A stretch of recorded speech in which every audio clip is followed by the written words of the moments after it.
নমস্কার বন্ধুরা, বানিস blog and মেথডের আরও একটি নতুন পর্বে তোমাদের স্বাগত জানিয়ে শুরু করছি আজকের রেসিপি।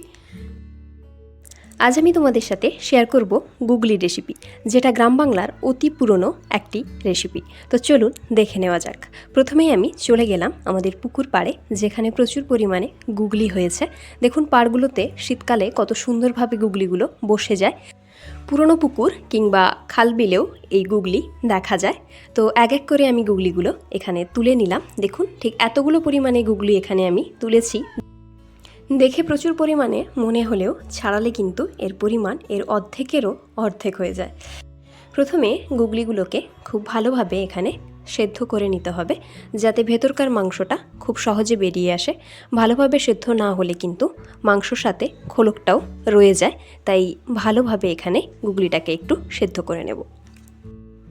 প্রায় 10 মিনিটের মতো সময় ধরে ভালো করে আমি এগুলোকে সেদ্ধ করে নিলাম।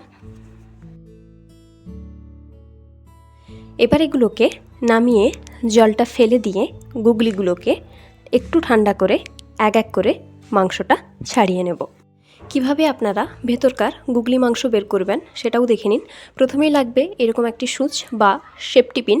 সেটিকে গুগলির একেবারে মুখের কাছে থাকা মাংসল অংশে গেঁথে এইভাবে টেনে নিলেই গুগলিটা খুব সহজে বেরিয়ে আসবে।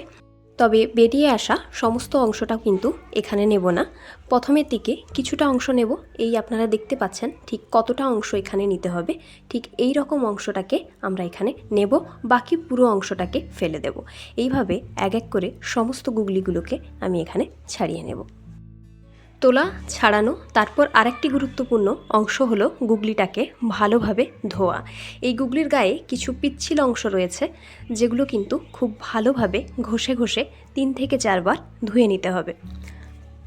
ভালোভাবে ধোয়ার পর গুগলির গায়ে পিচ্ছিল রসটার সাথে সাথে গুগলির কালারটাও কতটা সুন্দর চেঞ্জ হয়ে গেছে দেখুন। আর এর গায়ে দেখুন কোনো রকম কিন্তু পিচ্ছিল রস আর নেই। এবার এগুলোতে একটু লবণ আর কিছুটা পরিমাণ হলুদ মাখিয়ে রেখে দেব কিছুক্ষণের জন্য।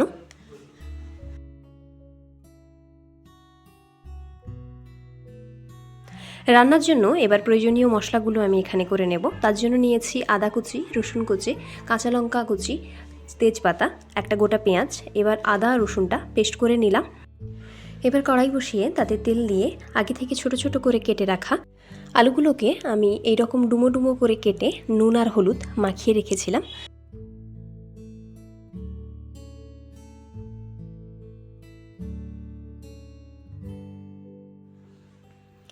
এগুলো এখানে ভাজা হয়ে গেছে। এবার আমি এগুলোকে তুলে নেব। তারপর আবার কড়াই বসিয়ে ওর মধ্যে কিছুটা পরিমাণ তেল দিয়ে ভেজে নেব আগে থেকে নুন হলুদ মাখিয়ে রাখা গুগলি মাংসগুলো।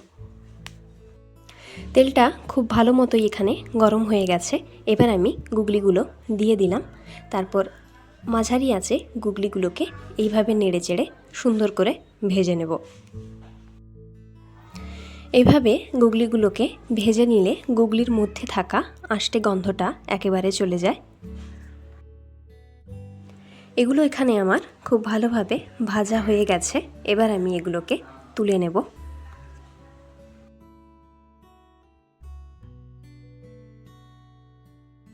ওই কড়াইতেই দিয়ে দিচ্ছি আরও কিছুটা পরিমাণে সরিষার তেল।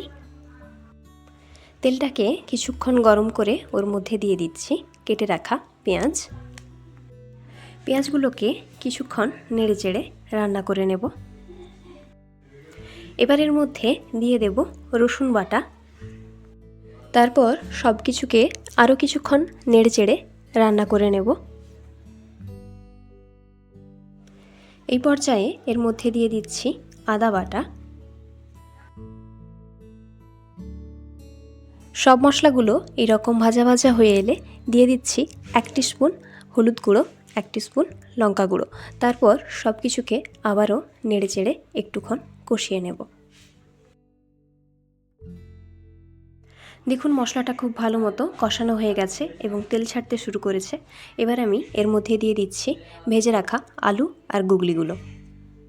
এবার সব কিছুকে খুব ভালো মতো মশলাটার সাথে কষিয়ে নিতে হবে।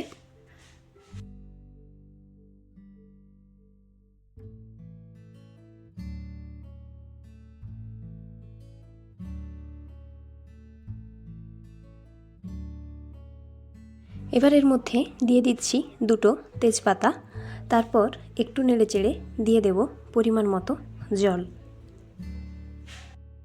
ঝোলের পরিমাণ অনুযায়ী আপনারা এখানে জলটা অ্যাড করবেন। এবার দিয়ে দিচ্ছি স্বাদমতো লবণ। এবার ঢাকা দিয়ে আমি আর কিছুক্ষণ এটাকে রান্না করে নেব।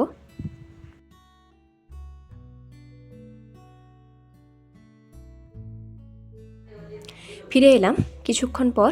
দেখুন রান্নাটা এখানে প্রায় হয়ে এসছে। এবার আমি দিয়ে দেব ওপর থেকে কিছু কাঁচা লঙ্কা চেরা। তারপর আর কিছুক্ষণ সময় ধরে একটু ফুটিয়ে নিয়ে এটাকে নামিয়ে নেব। আলুগুলো দেখুন এখানে খুব সুন্দরভাবে সেদ্ধ হয়ে গেছে। এবার আমি এটাকে নামিয়ে ওপর থেকে দিয়ে দিলাম কিছুটা গরম মশলা। আমার গুগলি রান্না এখানে সম্পূর্ণ। আর আপনাদের রেসিপিটা কেমন লাগলো অবশ্যই কমেন্টে জানাবেন। আর লাইক, কমেন্ট, শেয়ারের পাশাপাশি চ্যানেলটি সাবস্ক্রাইব করে রাখবেন নিত্য নতুন রেসিপি সবার আগে পাওয়ার জন্য। আজকের মতো বিদায় নিচ্ছি। ফিরে আসব আবারও একটি নতুন রেসিপি নিয়ে। ততক্ষণে সবাই ভালো থাকবেন, সুস্থ থাকবেন। ধন্যবাদ।